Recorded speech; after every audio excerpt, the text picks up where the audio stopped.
Joining us now via Skype from Tokyo is Matt Alt, who's been living in that city for 8 years. Matt, good morning. First, describe for us what happened to you in your home. Oh, it was a terrifying sensation. The only way I could describe it is like a sustained sense of vertigo. The entire floor was shaking, almost like a carnival ride or something like that, only you never knew when it was going to stop. And it only lasted for about a minute or so, but I can tell you it felt a lot longer than that. Were you able to stand up at that point? Did you hit the floor? No, what happened actually was when it first hit, my wife and I went outside, and then when the quake really hit, it was so strong, and the undulation of the earth was so powerful that we actually had to kind of hang on to the outside of our house, and eventually we had to crouch down almost like in a little ball to keep from falling over. You paint a terrifying picture, quite frankly. You've lived there for 8 years. Japan is known for earthquakes. They know how to deal with them. But how does this compare to anything else you've experienced?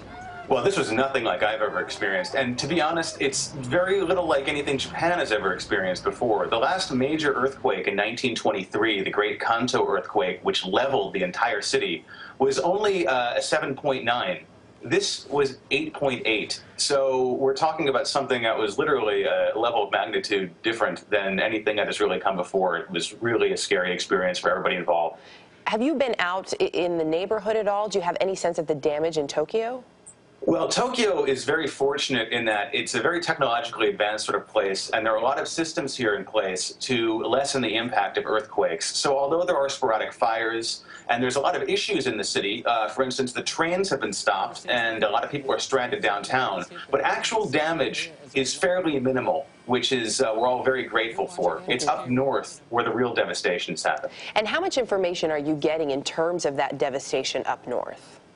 Most of what the phones are jammed, and there's very little information being exchanged by phone. So people are dependent on the television and also largely on social networking services like Twitter, which people are using to exchange information. Fortunately, although the phones cut out, the internet never stopped working the entire time, and that's allowed us all to keep in touch with each other, check on friends and family and things like that. And so have you been able to get through to friends and family?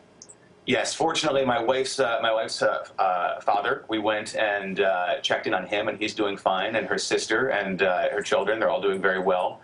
So we're, once again, very fortunate here in Tokyo that there haven't been more casualties. And but you are still feeling aftershocks, is that correct? Yes, absolutely. It's going to be kind of a dicey evening, I think. Darkness has fallen over the city right now, which kind of adds this whole new layer to this. And there have been regular aftershocks. There were 4 major ones immediately after the first tremor, and then uncountable small ones. And so I think a lot of people are going to be sleeping with their jackets and their shoes near their beds tonight, just in case they have to make a hasty exit. That's if they're able to fall asleep, of course. Matt Alt, really appreciate you taking some time for us and describing it in such great detail. Thank you.